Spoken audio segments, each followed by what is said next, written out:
राम जन्मभूमि आंदोलन से प्राण प्रतिष्ठा तक 34 साल का संघर्ष, मंदिर उद्घाटन के 12 दिन बाद आडवाणी के लिए भारत रत्न की घोषणा। भारतीय जनता पार्टी बीजेपी के दिग्गज नेता और पूर्व उप प्रधानमंत्री लालकृष्ण आडवाणी को भारत का सर्वोच्च नागरिक पुरस्कार भारत रत्न दिए जाने की घोषणा की है। प्रधानमंत्री नरेंद्र मोदी ने आडवाणी को बधाई दी है और भारत के विकास में उनकी भूमिका पर प्रकाश डाला है। प्रधानमंत्री मोदी ने कहा, मुझे ये बताते हुए बहुत खुशी हो रही है कि लालकृष्ण आडवाणी को भारत रत्न से सम्मानित किया जाएगा। मैंने उनसे फोन पर बात भी की और इस सम्मान से सम्मानित होने पर उन्हें बधाई दी। वह देश के सबसे सम्मानित राजनेताओं में से एक हैं। भारत रत्न की घोषणा के बाद आडवाणी ने कहा, अत्यंत विनम्रता और कृतज्ञता के साथ मैं भारत रत्न स्वीकार करता हूँ।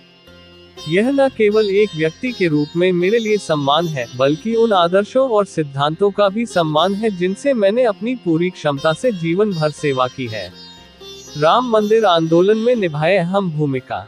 आडवाणी के लिए भारत रत्न की घोषणा ऐसे समय की गई है जब हाल में 22 जनवरी को अयोध्या में राम मंदिर में भगवान रामलला की प्राण प्रतिष्ठा हुई। राम मंदिर आंदोलन में आडवाणी की भूमिका महत्वपूर्ण मानी जाती है। माना जाता है राम मंदिर आंदोलन को आडवाणी ने ही जनता तक पहुंचाया। लालकृष्ण आडवाणी ने ही 1990 में रथ यात्रा निकालकर इस आंदोलन की शुरुआत की थी।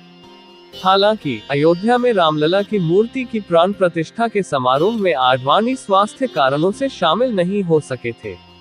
1984 में बीजेपी को मिली 2 सीट पर जीत। आडवाणी बीजेपी के संस्थापक सदस्यों में से एक है। गठन के बाद पार्टी को एक बड़े मुद्दे की तलाश थी। 1984 में जब विश्व हिंदू परिषद और आरएसएस ने राम मंदिर के मुद्दे को छेड़ा तो बीजेपी ने भी इसमें रुचि लेना शुरू कर दिया। हालांकि 1984 में हुए आम चुनाव में पार्टी कोई कमाल नहीं कर सकी थी और महज 2 सीटें जीतने में कामयाब हुई थी।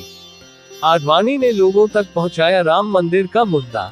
इसके बाद पार्टी ने जोर शोर से राम मंदिर के मुद्दे को उठाना शुरू कर दिया। 1989 में हुए लोकसभा में बीजेपी को इसका फायदा भी हुआ और पार्टी ने 11.36% वोट हासिल किए। 1981 में 2 सीट जीतने वाली पार्टी इस बार 85 सीटें जीतने में कामयाब रही थी और लेफ्ट और जनता दल की सरकार बनी। इसके बाद आडवाणी ने 1990 में सोमनाथ से अयोध्या तक रथ यात्रा निकाली और इस तरह यह मुद्दा लोगों तक पहुंचा। जय श्री राम, राम ही रामेश्वर है।